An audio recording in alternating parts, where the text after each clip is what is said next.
What's up, Shan? Happy up? Wednesday. Happy Hockey Wednesday. Let's chat. Let's recap. Yeah, kind of a quiet Wednesday today, too. We have a little bit to discuss. Tonight is going to be quiet. There's only 4 games tonight. Yeah, and there are no East games. Yeah, none in the East. So we'll see. But let's recap yesterday. Spencer Knight has his first game, did end up playing, gets the win for his first game, making him the first goalie born in the 2000s. Let me say that again. Born in the 2000s. Playing in an NHL game. I could scream. I'm not well. It's not even like 2000. It's like 2002 or And he turned 20 on Monday. I'm not well. Wow. I was like, I can't. I remember us making fun of Trevor Zegras when he turned 20 and yeah. Those boys look great. Like they're not even looking bad. Yeah, like literally Spencer Knight had 33 saves last night, only 1 goal. So how cool would it have been though if he gotten a shutout? That would have been great, but I mean, Tuukka Rasko's first shutout of the season. Or when he's been around forever. Well, he missed some games to injury, so that leads us right into our score recap, right? Let's just hop right on in. The Penguins. You want to talk about the Penguins? Listen, I don't understand how we went into the third period 6-0 and literally almost lost it. Megan takes a little bit of a nap, wakes up. I literally took a nap last night because we recorded with someone else late. And I was just I woke up and I'm like, what is happening here? I can't. But the Devils aren't bad at hockey. They aren't. They can put up 6 goals on the Penguins in third period. But they are out of playoff contention, so it's fine. Yeah, so it's my time to officially admit defeat. I will say that my dark horse was wrong. You should have seen me last night when Megan said that they were eliminated from the playoffs. I felt my heart crumble. And then this morning when I was trying to formulate the tweet and I was like, they're not that bad. And then I was like, shit, they're second to last in the league. This they can't save it anymore, Shan. I was like, I really just have no argument left to give beyond the fact that maybe there's hope for next season and maybe I can just keep riding my Devils train into the sunset. So I have now moved on to the Brad Marchand should be in the MVP conversation sunset, and I'm going to keep riding that one until the end of the season. I'll give you that. Okay, that's fair. But moral of this story, the Penguins did win 7-6 over the Devils. I believe they play again on Thursday. Yeah, I believe all of the East matchups actually are the same from last night to Thursday. No, the Islanders will play the Capitals on Thursday. Okay, so those swap. And the Rangers will play the Flyers. Yeah, and we will be live streaming Thursday for the Rangers and the Flyers game. That would be really great because the Rangers desperately need that win. They are going to lose a lot of points and have to catch up to the Bruins, who are on a 5-game win streak, I believe, now. Yeah, I think so. And the Bruins are playing the Sabres again on Thursday. So yeah. And you guys have 4 matchups left with the Sabres. So that's a really good – yeah, okay, whatever. But anyway. Yeah, no, we have 4 matchups left against the Sabres, which is really big for moving forward and trying to catch up to both the Penguins, but also there's only 4 points now separating the 1st and the 4th seed, which is absolutely insane. No one expected that a month ago. They really, me personally, also thought that it was going to be an Islanders and Caps runaway, and it was going to be the Penguins and the Bruins fighting for 3 and 4. But maybe not even, and maybe the Rangers in contention. But and the thing is, like you said, the Islanders and the Capitals are still playing a couple more times. They're just going to keep taking points away from each other. And if they keep that even matchup going, it's going to help out the Penguins and the Bruins as they try to really settle those seeds. And I honestly have no guess on how the seeding is going to come out. I mean, it is anyone's game at this point. Who's going to play against who. And I think everyone's playing a pretty even game at this point. It's just, is that going to go into the playoffs? Is that momentum going to continue? Yeah. So the Bruins, as we're speaking out, we said, did have a shutout. Congrats to Tuukka Rask for his first one of the season. Bruins won 2-0. The Islanders beat the Rangers 6-1. Not surprised, but also I kind of expect more of the Rangers. Like I expect the Rangers to play up and give these tough teams a run for their money, which is why like they could be your new dark horse, Shan. It's a tough loss for the Rangers. Like I said, it's going to be a great live stream on Thursday because it's really going to show, one, are the Flyers just admitting defeat? Are they mentally out of the picture? I mean, obviously they're really probably not taking that 4th seed unless something of a miracle happens in the next 10 games. However, are the Flyers mentally checked out? Are they still putting up a fight for those 10 games? Or are they really just like, screw it, I'm not playing anymore, kick me out of the sandbox? And the Rangers desperately need those points. Are they going to show that they're actually going to fight for a playoff spot? Or are they just like, we're here to play in like a couple of years now. Like, look at us. We're not the Devils on Sabres. Like, there's a real like separation that they need to put out there. Yeah. And then, so moving into the Central Division for last night, Hurricanes beat the Lightning 4-1. That was, I mean, they're the top of the Central. Like, it's anyone's game at this point to take for them. But they're really just battling it out right now.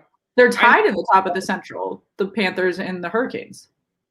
Right. But I'm saying the Lightning is still at number 3, and they're not that far behind. So they're kind of it's like 2 or 3 points. So it's, I mean, like we said yesterday, those top 3 spots in the Central are really anyone's game. And then that 4th spot in the Central is also anyone's game in an entirely separate scenario, which brings us into the Dallas Stars are on a 4-game win streak, which, like I was saying last night, we recorded with our friends at What a Hockey, who are a Dallas Stars podcast for the Hockey Podcast Network. And I am baffled because from all of our Dallas Stars friends on Twitter, you make it seem like you're in freaking last place and you're out here on a 4-game win streak right outside of a playoff spot. And I wouldn't know that from my left thumb from the way you all tweet.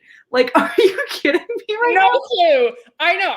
I always have like the thought process of like, okay, like Dallas sucks, but like they're on this 4-game streak. They just beat Detroit twice. They have 2 more with them this week. This could become a 6-game streak. Like, it could become a 6-game streak. The Red Wings are looking like the Red Wings. They're starting to play bad again. That pesky nature that they had was not there. And if the Preds slip a game or 2, they're going to swap again. Yeah. And, then it's really anyone's game. And the Blackhawks are sliding. So that third threat is not really there the same way we thought, which sucks for me because I chose to get the Blackhawks jersey, not the Stars jersey, but that's another issue.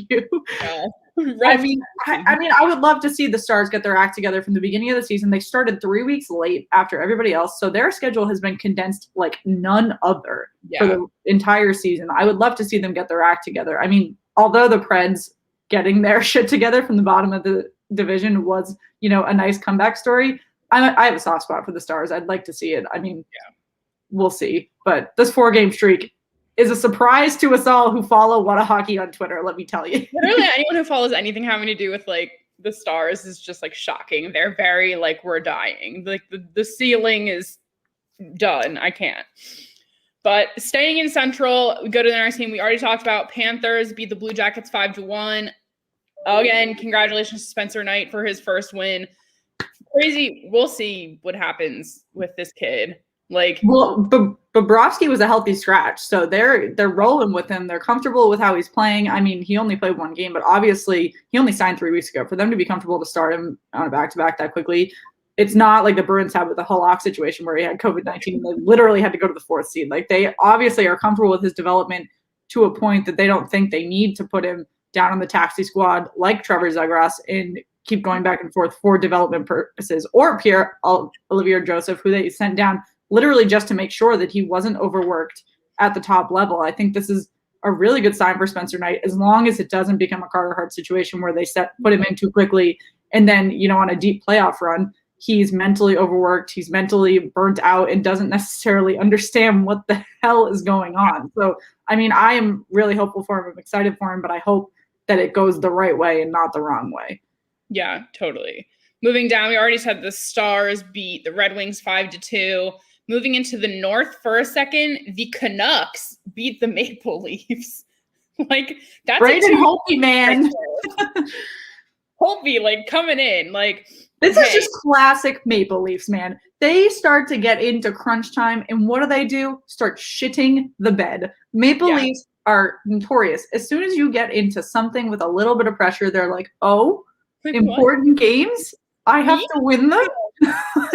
No, and this is kind of a good time for the Canucks. Like, they're in what? They're in 6th right now, I believe. They're 2 points behind 5th place, 8 points behind the Habs in 4th. Is it too late for that? Maybe. I mean, yesterday I was pretty confident that Montreal was keeping that 4th seed, but I would love to see the Canucks after everything they went through with COVID-19. We were like, freak that season. It's not coming back. Like, if they could come back, also as a Bruins fan, like, screw the Habs, man. I don't want to see that. But, like, if the Canucks could make that a comeback story, I would root for and be excited about, especially if they could come and beat the Maple Leafs, who can literally never win the first round in the playoffs. Literally. And we've been pretty shady towards the Canadian teams this season. So, like, maybe the Canucks are going to be like our one story where we're like, yeah, I really tried to make it the Flames, and I couldn't do it. Like, they really just kept screwing themselves, so I couldn't support them. But I tried so hard. But hey, they are the number 5 team right now. So yeah, they're not out of it either if they get their freaking act together. But they're not doing too hot right now. So I mean, I don't think it's going anywhere, but it's fine. We can try. We can hope. I just scraped my face. Anyway, over to the West. They did have a postponed game. The Avalanche and Blues got postponed, but they did still have the Kings playing the Duckies. Anaheim did not win, so Vegas has not fully clinched their spot, even though, like, we know it'll be there, but it's not, like, official.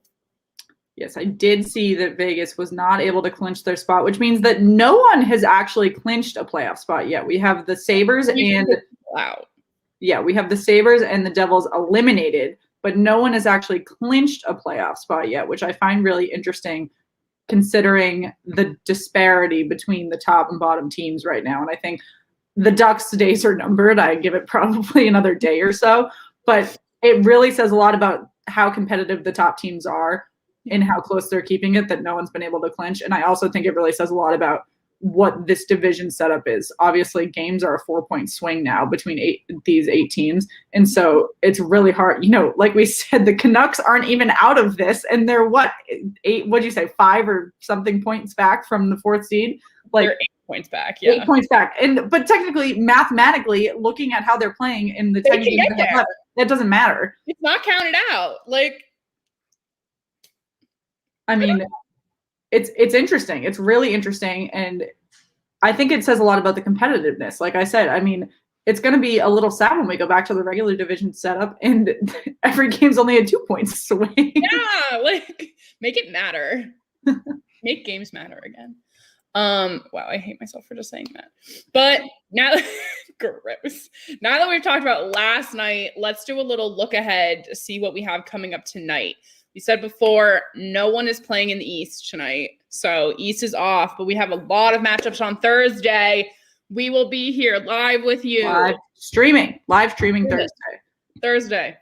But in the Central Division, tonight we have the number 4 spot, the Preds, taking on the number 6, the Blackhawks, which is important. The Blackhawks can, like, take this, in which case the what's it called? The Stars could move up.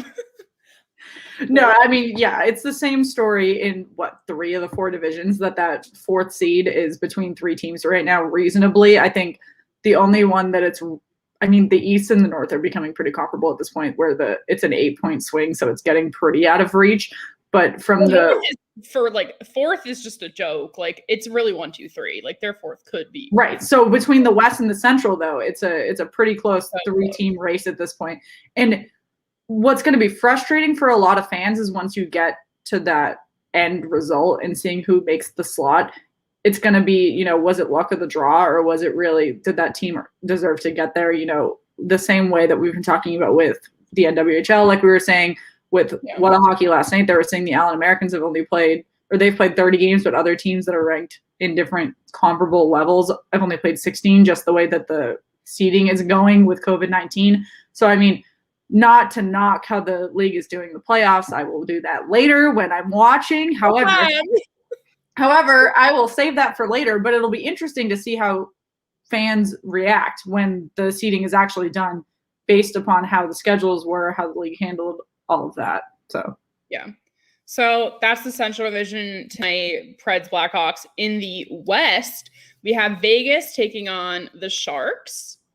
I'm putting if I were a betting person, which I'm not, kind of, I would put my money on Vegas. Is this so?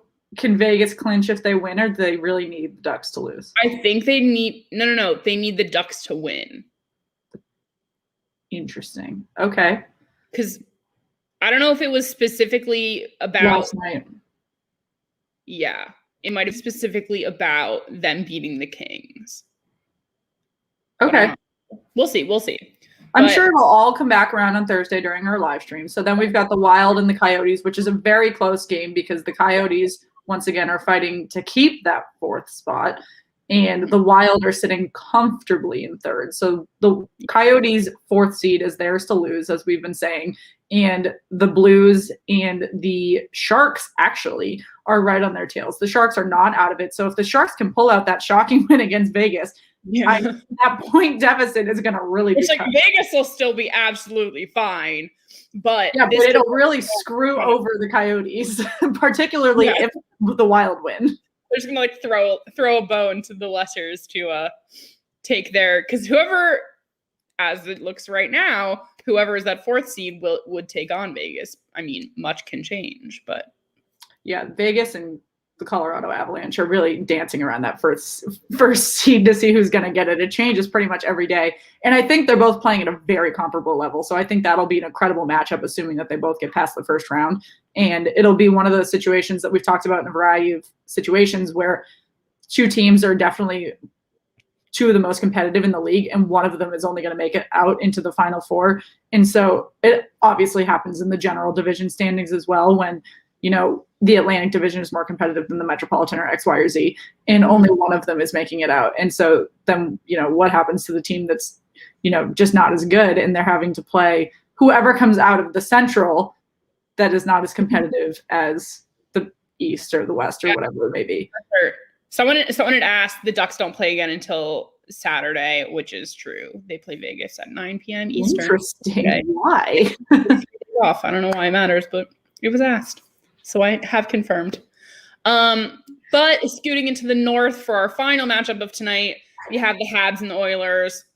I don't really know what's going to happen with that game. Buddha. He just cracked his neck so loud. And I was just Guys, we'll meet my dog for the first time on Thursday. Okay. Back to the North. Back to the North. Queen of the North. Habs Oilers. I don't really know who's going to take this. I honestly don't. I wouldn't bet either way. That's a toss-up. It's a literal toss-up. Yeah.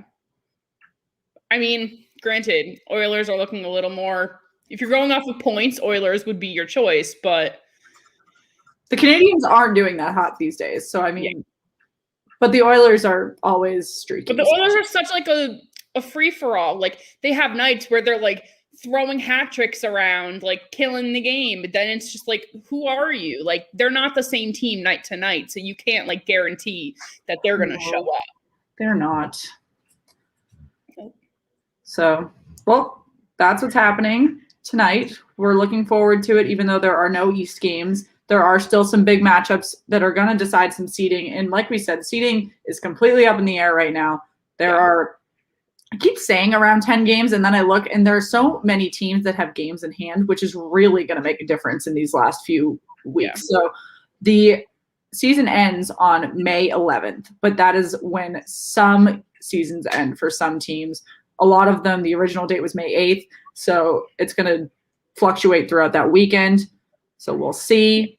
I'll be here. So we'll see what happens. Yeah, we'll be here close to daily through it all with you guys. Maybe some days off. Who knows? I have a personal day coming up. But we will catch you guys here tomorrow at lunch and tomorrow night live streaming. We're focusing on the Rangers. We also have an episode dropping later today, so get excited about that, man. Yeah, it'll be a good one. Check it out. But for now, I'm Megan. That's Shannon. We're the Slapshot Sweethearts, and we will catch you guys tomorrow. Bye-bye.